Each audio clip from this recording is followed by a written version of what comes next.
وَلَقَدْ يَسَّرْنَا الْقُرْآنَ لِلذِّكْرِ فَهَلْ مِن مُدَّكِرٍ۔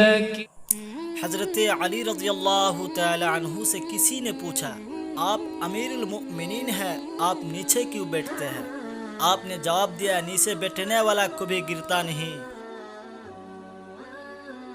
حضرت علی رضی اللہ تعالیٰ عنہ فرماتے ہیں، کسی انسان کی خوبی کو پہچانو اور اسے بیان کرو، لیکن اگر کسی کی خامی مل جائے تو یہاں تمہاری خوبی کا امتحان ہے۔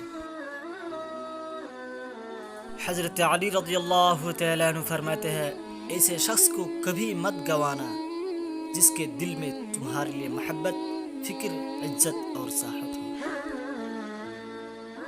دنیا میں خوبصورت دل تلاش کرو، چہرے نہیں، کیونکہ خوبصورت چہرے تو بہت ہے لیکن خوبصورت دل بہت کم۔ علی رضی اللہ تعالیٰ عنہ فرماتے ہیں، خالق سے مانگنا سنت ہے، اگر دے دے تو رحمت، نہ دے تو حکمت۔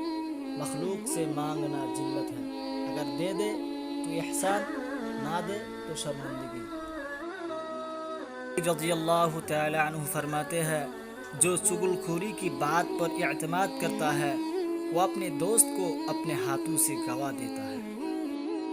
رضی اللہ تعالی عنہ کی فرمان، نماز کی فکر اپنے اوپر فرض کر لو، خدا کی قسم دنیا کی فکر سے آزاد ہو جاؤ گے اور کامیابی تمہارے قدم چومے گی۔ علی رضی اللہ تعالی عنہ فرماتے ہیں، ہوشیار انسان کی اصل اس کی عقل ہے اور اس کی زبان مردی اس کا اخلاق ہے۔ فرمان علی، انسان کی اصل اس کی عقل ہے اور اس کی عقل اس کا دین ہے۔ امام علی رضی اللہ تعالی عنہ نے فرمایا، اگر جاہل خاموش رہتے تو لوگوں میں اختلاف نہ ہوتا۔ علی رضی اللہ تعالی عنہ فرماتے ہیں، جو شخص نیکی کرنے سے بخل کرتا ہے وہ عقل مند نہیں ہے۔